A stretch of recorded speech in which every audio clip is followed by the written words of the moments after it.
Yelele. Alléluia. Yelele. Que tous ceux qui respirent louent le Seigneur Jésus-Christ de Nazareth. La Bible déclare que nous servons un Dieu vivant, nous servons un Dieu puissant et nous servons un Dieu d'amour. Mesdames, Mesdemoiselles, Messieurs, il est clair et net que Dieu a prouvé son amour avec nous, sa créature, de telle enseigne que lorsque nous étions encore pécheurs, Jésus-Christ, le Fils unique de Dieu, est mort pour vous. Salutations, je suis le docteur Dieu Nedor Kamdemnunga, le président de la Mission Royale Ange de Nazareth ici à Abidjan, et également, par la grâce de Dieu, le président des églises cathédrales de la foi dans le monde entier. Le plaisir est pour moi de vous retrouver une fois de plus dans le cadre de cette émission, dans l'objectif d'apporter la salutation prophétique de Dieu dans vos vies. À tous ceux qui nous regardent et qui se préparent à cette semaine sacrée qui est une semaine pascale, je voudrais annoncer que Dieu va faire des choses exceptionnelles dans votre vie. Je ne sais pas ce que tu traverses, qui t'a trahi, je ne sais même pas quels sont les problèmes qu'il y a dans ta vie, mais j'ai entendu Dieu me dire, cette semaine c'est la semaine du miraculeux. Oui, les plus grandes batailles de la vie ont eu lieu il y a 2000 ans, lorsque le Fils de Dieu traversait Jérusalem pour aller sur le mont Golgotha, où il devait se sacrifier. Et cette mort devait apporter la victoire à tous les enfants de Dieu et assurer la suprématie du royaume de Dieu sur celle du diable. Je vous invite par conséquent, il faut le dire, à partir de ce mardi, je dis bien ce mardi, à un culte spécial. Mardi, mercredi, jeudi, vendredi et samedi, nous avons ce que nous appelons les mystères de la Pâque. Les mystères de la Pâque, c'est un séminaire avec la prophétesse Deborah Kebila. Et moi-même, nous allons enseigner sur tout ce qui concerne la Pâque. Quelle est la dimension prophétique de la Pâque? Je vous parlerai de la Pâque avant la création du monde, la Pâque pendant le jardin d'Éden, la Pâque au temps d'Exode et la Pâque au temps de Jésus. En fait, il s'agit d'entrer prophétiquement et profondément dans les mystères. Ne manque pas, c'est à Bonoumé ici à Abidjan. Je ne sais pas où tu m'écoutes, peut-être que tu es à l'intérieur du pays, voyage. Pendant toute cette semaine, rejoins-nous à partir de ce mardi, j'ai dit bien, le mardi 16 avril jusqu'au dimanche 21 avril. Ça sera un moment inédit à la Mission Royale Ange de Nazareth cathédrale de la foi. Sois mon invité. D'ailleurs, je te prends juste après cette information et nous allons nous voir. J'ai posé la question au Seigneur, mais pourquoi tu guéris différemment? Il dit, je guéris selon la source du problème. Si la maladie était venue par une parole négative, je prononce une parole positive. Si la maladie était venue parce qu'on avait trafiqué les choses sur la terre, j'utilise la terre et je ramène les yeux. Si la maladie est venue parce qu'on avait volé dans les eaux, j'utilise l'eau et je baisse. Frère, apprenons la bataille spirituelle. N'oublie pas, sois notre invité ce mercredi à midi. Ou alors, ce vendredi à 19h, et pourquoi pas finir la semaine en beauté avec nous ce dimanche à partir de 17h. C'était le Bishop George Ido, Dr. Dieu Kaminem, à votre service. L'ange de Nazareth a été créé pour vous bénir. Ma vie est pareille à l'aigle qui éveille sur sa couvée. Bien-aimé dans le Seigneur, prends ta Bible avec moi et ouvre Marc chapitre 11, le verset 14. Marc chapitre 11, le verset 14. Et je vais lire ce verset à version grecque. D'abord, écoutez d'abord la version biblique. 8 secondes dit, prenant alors la parole, il lui dit que jamais personne ne mange de ton fruit, et ses disciples l'entendirent. Je presse aujourd'hui sur le thème, qu'est-ce que le figuier avait dit à Jésus? Qu'est-ce que le figuier avait dit à Jésus? Pour comprendre exactement le thème de mon message et pour comprendre pourquoi je remets en question la traduction de la plupart des francophones de ce verset, il faut remettre le texte dans son contexte. L'évangile de Marc est un évangile adressé aux gentils. L'homme qui parle s'appelle Jean-Marc. Il a été converti sous le ministère de Pierre et il a commencé à suivre Paul. Et en suivant Paul, il avait un cousin qui s'appelait Barnabas. Barnabas était le compagnon de Paul. Mais à un moment donné, Marc a abandonné Paul et s'est retrouvé malheureusement de côté. Paul ne le voulait plus dans la poursuite du voyage. À cause de Jean-Marc, Barnabas et Paul se sont séparés lors d'un voyage missionnaire. Barnabas est allé pour être pasteur à l'île de Chypre, tandis qu'avec son cousin Jean-Marc, et Paul a continué le voyage missionnaire avec l'Esprit de Dieu. Ce qui est très intéressant, c'est que plus tard, Paul va récupérer Barnabas et va récupérer Jean-Marc, autant pour moi, et va le reconforter. C'est pour ça qu'il dit dans un de ses épîtres que Jean-Marc est avec lui. Et c'est comme ça, sur cette révélation, que l'apôtre des gentils va influencer Jean-Marc, qui va écrire l'évangile de Marc. Un évangile que tous les théologiens qui savent, les sachants, savent que c'est adressé aux gentils. Parce que Matthieu est adressé aux juifs pour démontrer que Jésus est le Messie qui devait venir. Marc s'adresse aux gentils pour parler de Jésus comme serviteur, le serviteur des nations. Luc s'adresse à la haute classe de la société des scientifiques, parce qu'il s'adresse à Théophile. Et Jean parle aux philosophes et parle à l'univers. Au commencement était la parole logos et il est dans des dimensions gréco-romaines avec une théologie hellénistique. Mais ce n'est pas ça mon sujet. Marc donc va m'intéresser. L'évangile de Marc, le chapitre 11, c'est l'histoire de Jésus entrant à Jérusalem. Un peu comme ce que nous faisons maintenant. Il est d'entrer à Jérusalem. Il a fini et il a été célébré pour la première fois parce qu'il a entré sur un anneau. Le lendemain, il chasse les fantômes du temple parce que la maison de son père ne doit pas être une caverne de voleurs où on vend tout. Mais ça doit être un lieu de prière, d'action de grâce et de manifestation du surnaturel dans le naturel. Et après ça, la Bible va dire, dans Marc 11, le verset 12, le lendemain donc, après qu'il fut sorti de Béthanie, Jésus eut faim. Oui, il avait faim. On ne lui avait pas donné le hatcheké, pas de haloko, pas de poulet, pas de poisson. Non, il avait faim. Et la Bible dit, apercevant de loin un figuier qui avait des feuilles, il alla voir s'il allait trouver quelque chose, mais il découvra que ça avait des feuilles et non des figues. Le temps ne me permet pas de vous parler du mystère des feuilles sans figues, sans fruits. Parce que l'évangélique aujourd'hui, les églises évangéliques aujourd'hui ont des feuilles, mais combien ont des fruits? C'est pour ça que nous sommes obligés de fabriquer les choses. Nous sommes obligés d'aller concocter des potions magiques afin de pouvoir parler de Dieu. On n'a pas besoin d'aider Dieu. La prédication de la parole de Dieu est capable de faire des miracles incroyables. Croyez-moi, j'ai vu ça. En 30 ans, j'ai vu la prédication de la parole faire des choses. C'est pour ça que je suis centré sur la prédication de la parole. Rien d'autre. Je prêche et les miracles arrivent. Il envoya sa parole et sa parole est guérie et les délivre de leurs oppresseurs. Si tu veux voir la délivrance authentique, la délivrance automatique, la délivrance prophétique, c'est la parole. Et non, je vois ton numéro de téléphone. Ça, c'est sur la sorcellerie. Écoutez-moi bien. La Bible dit que Jésus eut faim et il vit un figuier avec des feuilles, mais pas de fruits. Il s'approcha et il maudit le fruit. Maintenant, le verset 14 dit, Jésus, prenant la parole, lui dit que jamais personne ne mange ton fruit. Point. J'ai d'abord un problème avec la traduction de ce passage. La version King James, prenez vos Bibles en anglais et tout le reste. C'est pour ça que j'aime avec les francophones. Notre langue même est anti-Dieu. Mais n'entrons pas là-dedans.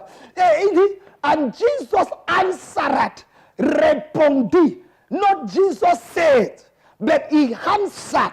C'est-à-dire, il a répondu au figuier. Je suis allé dans le texte grec. Parce que le Nouveau Testament était écrit en grec et en araméen. D'ailleurs, l'araméen était la langue que Jésus parlait. Et j'ai découvert que le mot, le verbe, répondit, on dit il dit. Le mot ici c'est apokrites. Apokrites ne veut pas dire dire. Apokrites veut dire répondre. On apokriteo lorsque une parole a été dite et qui exige une réponse de la part de l'interlocuteur. Donc en réalité, d'après le texte original, la version ne veut pas être Jésus dit au figuier. Mais Jésus répondit au figuier. Si nous posons dans la base, à partir des textes originaux, que Jésus a répondu au figuier, À moins que Jésus n'ait un problème dans sa tête, et je ne le crois pas, s'il a répondu au figuier, ça veut dire que le figuier lui avait posé une question. Ça veut dire que le figuier s'était adressé à lui. Ça veut dire que le figuier lui avait parlé. D'où le thème de mon message. Qu'est-ce que le figuier avait dit à Jésus? Pourquoi je pose la question? Parce que ce que le figuier a dit à Jésus devait être si révoltant, si insultant, si méprisant, que Jésus se retourne, l'homme qui ne maudit presque jamais, va se lever et va maudire le figuier. Le figuier a dû dire quelque chose qui a dû énerver le maître, qui l'a poussé à maudire le figuier. D'où la question, qu'est-ce que le figuier avait dit à Jésus? Frère, et j'ai compris par révélation biblique et divine, c'est que le figuier, et je vais vous dire, oui, pour la première fois en Côte d'Ivoire, je vais vous dire ce que le figuier avait dit à Jésus, pour que Jésus réponde à ce figuier en le maudissant. Rappelez-vous, c'est lui qui a dit, bénissez et ne maudissez pas, mais là il a maudit. C'est lui qui a dit, le Fils de l'homme n'est pas venu pour perdre, pour maudire, pour détruire, mais pour sauver. Mais là, il a maudit. Jusqu'à sécher un figuier. Qu'est-ce que le figuier avait dit? Revenons dans le contexte. Frères et sœurs dans le Seigneur, la science a démontré que 63% de la communication planétaire est ce qu'on appelle la communication non verbale. C'est-à-dire quoi? Tout objet parle. L'arbre parle, la maison parle, les habits parlent. On appelle ça aussi, il y a ce qu'on appelle le langage corporel. Est-ce que tu sais que la maison où tu vis parle? Oui. Même la télévision que tu regardes avec la santé de te parler, non. J'ai dit ça. D'ailleurs, Jésus l'a dit, quand vous lisez la Bible dans Matthieu chapitre 10, le verset 12. Qu'est-ce que Jésus dit? Quand vous entrez dans une maison, saluez-la. Si la maison est dit, elle va recevoir. Si elle n'est pas dit, ça va revenir vers vous. Jésus, la maison est un objet. Comment tu me dis d'entrer et de saluer la maison? Ce n'est pas tout. Jésus va plus loin jusqu'à dire, si vous avez de la foi, vous direz à cette montagne, montagne, ôte-toi de là et jette-toi dans la mer. Et la montagne va exécuter. Il parle des objets. Donc en réalité, Dieu veut nous faire comprendre quelque chose. C'est que les objets parlent. Ils transmettent des sons. Ils transmettent des sons et des voix. Malheureusement, on ne comprend pas. Oh my God. Et ce que Jésus a dit a été découvert au XXe siècle plus tard par un certain homme qu'on appelle Christian Faraday. Michel Faraday, autant pour moi. Michel Faraday a été comme le précurseur ou alors celui qui a développé ce qu'on appelle aujourd'hui la science quantique. La science quantique dit quoi? C'est au-delà de la science de Newton et tout le reste, que les paroles affectent provoquent des énergies qui affectent la matière. Les paroles provoquent des énergies qui affectent la matière.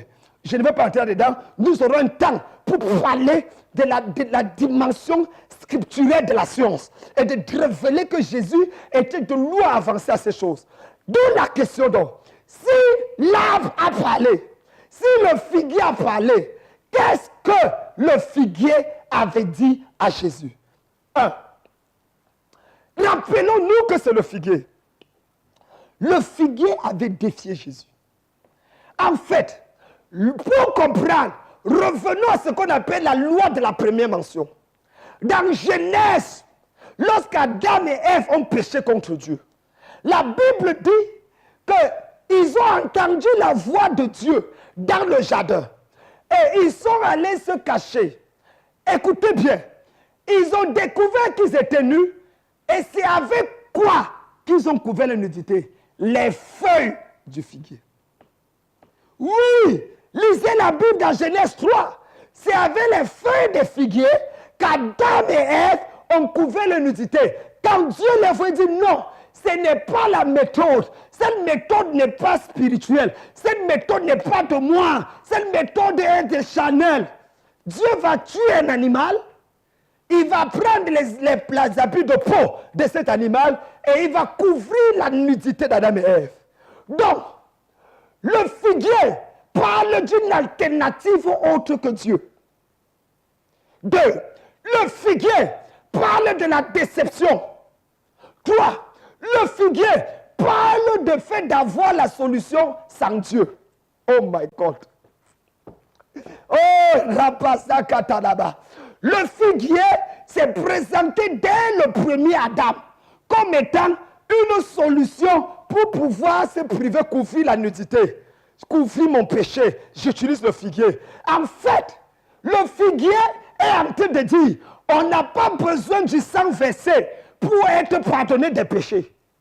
Le figuier est en train de dire, on n'a pas besoin de mourir. Un agneau n'a pas besoin de mourir. Adam et Ève, vous avez des solutions à portée des mains, utilisez-les.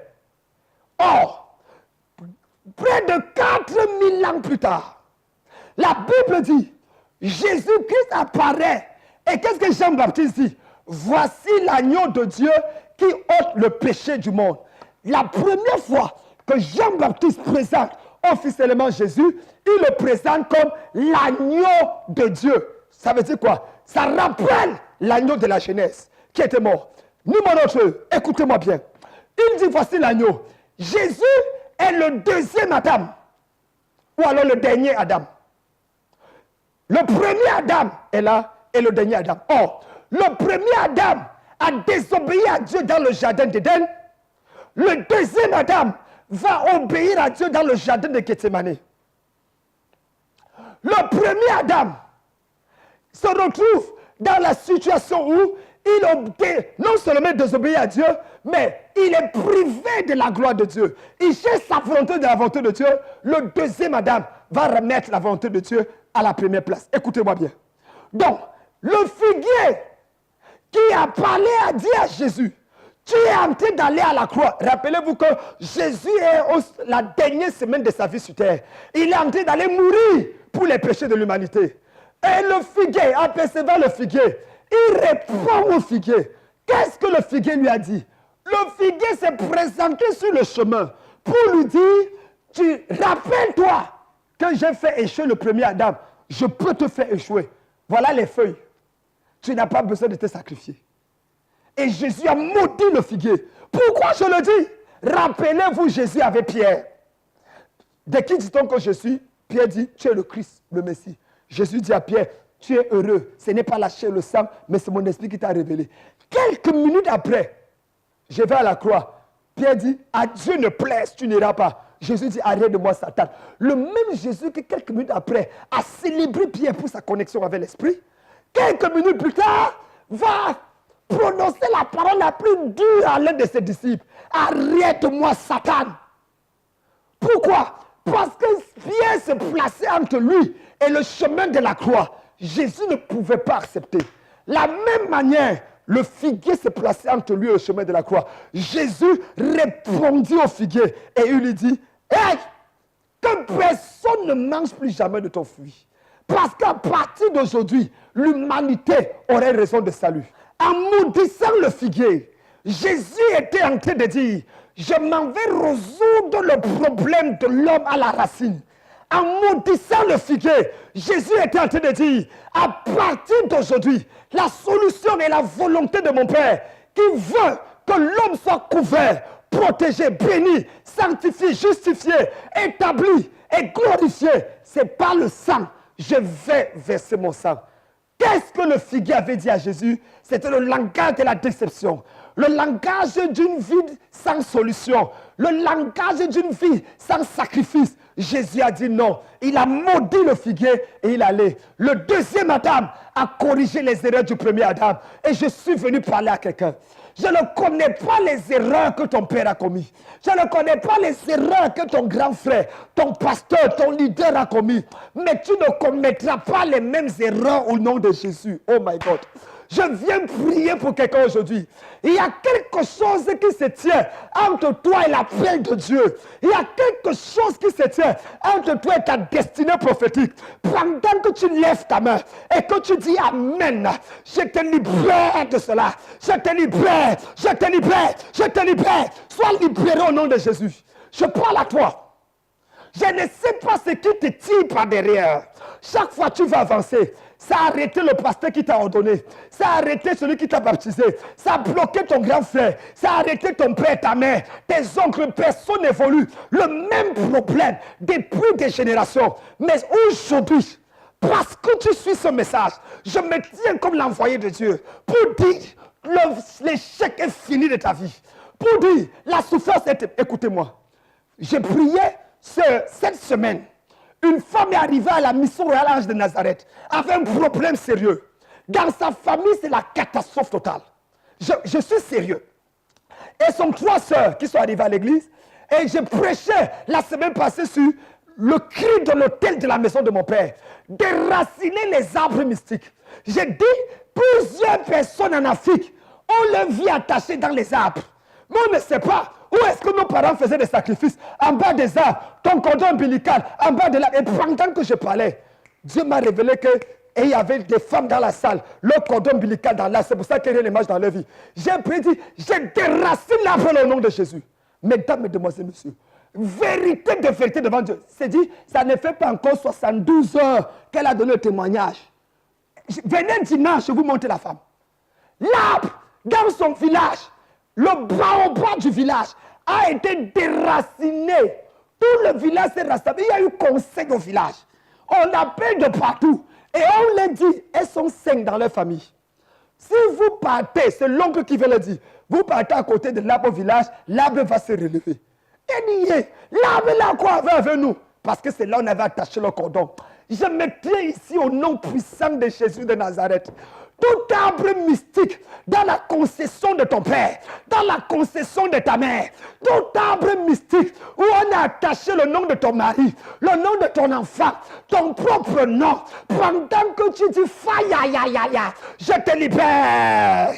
Dis fire, dis fire, fire veut dire le feu. J'envoie le feu sur l'arbre là. Je consume l'arbre là avec le feu de Dieu. Au nom de Jésus-Christ. C'est quoi ça? Quelle est cette vie où tu n'avances pas? Parce qu'il y en a, je maudis la malédiction dans ta vie. Je maudis la maladie. Je maudis l'échec. Oui. À partir de cet instant, tu sors libre au nom de Jésus. Tu sors délivré au nom de Jésus. C'est pour ça que je te supplie, si tu aimes ta vie, voyage et viens cette semaine. Du mardi 16 au dimanche 21 de ce mois d'avril, je t'attends. Tous les soirs à partir de 18h. Nous avons l'heure de guérison de 18 à 19h. Paralytique, aveugle, malade, cancer. Même si à l'hôpital a dit que rien ne peut plus pour toi. Viens, mardi, mercredi, jeudi, vendredi. La semaine pascale, si c'est ta semaine. Ne rate pas. Déplace-toi. Si tu veux, nous avons des endroits où tu peux dormir. Tu viens de l'intérieur du pays. Voyage et viens. Je vais prier avec toi. Quel que soit, on a dit que tu ne peux pas accoucher. Laisse-moi ça. Dieu peut te donner un enfant. Il est vivant. Je l'ai vu le faire à maintes reprises. Une femme de 58 ans à ce moment enceinte. Après la prière que je lui ai fait la semaine passée. Qu'est-ce que tu me racontes? Nous servons un Dieu puissant. Ton miracle n'est pas loin de toi. Appelle à ce numéro. S'il te plaît, c'est à toi que je parle. Appelle et prends rendez-vous. Et viens cette semaine pascale. Déménage de là où tu es. Dis, je reviens ressusciter. Avertis tes amis. Je m'en vais à la mission royale Ange de Nazareth à Abidjan, à Pronoumen. Dès que je vais revenir, je serai transformé, ressuscité au nom de Jésus-Christ. Je t'attends, que Dieu te bénisse. J'ai posé la question au Seigneur, mais pourquoi tu guéris différemment? Il dit, je guéris selon la source du problème. Si la maladie était venue par une parole négative, je prononce une parole positive. Si la maladie était venue parce qu'on avait trafiqué les choses sur la terre, j'utilise la terre et je ramène les yeux. Si la maladie est venue parce qu'on avait volé dans les eaux, j'utilise l'eau et je baisse. Frère, apprenons la bataille spirituelle. N'oublie pas, sois notre invité ce mercredi à midi. Ou alors, ce vendredi à 19h, et pourquoi pas finir la semaine en beauté avec nous ce dimanche à partir de 17h. C'était le bishop George Ido, docteur Geno de Camino, à votre service. L'ange de Nazareth a été créé pour vous bénir. Ma vie est pareille à l'aigle qui éveille sur sa couvée. Il a fait pour moi, il a fait.